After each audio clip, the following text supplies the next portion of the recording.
યુવતીઓને પરેશાન કરનારા રોમિયો થઈ જાઓ સાવધાન। જો આપ યુવતીને હેરાન કરતા રહેશો તો આપની પણ થઈ શકે છે જાહેરમાં ધોલાઈ। વાત છે વડોદરાના તરસાલીની કે જ્યાં યુવતીની છેડતી કરનારા શખ્સને લોકોએ ઝડપી પાડ્યો અને ઝાડ સાથે બાંધીને માર માર્યો। પરપ્રાંતીય યુવાન છેલ્લા ઘણા સમયથી એક યુવતીની છેડતી કરતો હતો। વિવિધ સિમ કાર્ડ બદલીને પરિવારને ફોન પર હેરાન કરતો હતો। અંતે કંટાળેલા પરિવારે જાતે જ યુવાને ઝડપવા માટે છટકું ગોઠવ્યું અને તરસાલી પાસેથી ઝડપી પાડ્યો। ઝડપાઈ ગયા બાદ આ રોમિયોને ઝાડ સાથે બાંધીને લોકોએ બેથી પાક ચખાડ્યો હતો અને અંતે પોલીસને હવાલે કર્યો હતો।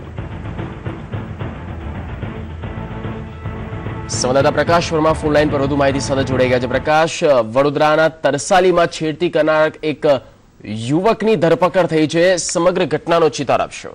બિલકુલ જગદીશ, આ યુવક પરપ્રાંતીય છે, યુપીનો રહેવાસી છે, બનારસનો, અને છેલ્લા ઘણા સમયથી વડોદરા ખાતે આવ્યો હતો અને વારંવાર યુવતીને અલગ અલગ સિમ કાર્ડ બદલીને ફોન કરીને હેરાન પરેશાન કરતો હતો। યુવતી જ્યારે રસ્તામાંથી આનંદ કોલેજમાં જતી હતી ત્યારે તેને રોકીને તેને ફ્રેન્ડશિપ કરવાની વારંવાર માંગ કરતો હતો, ધમકી આપતો હતો।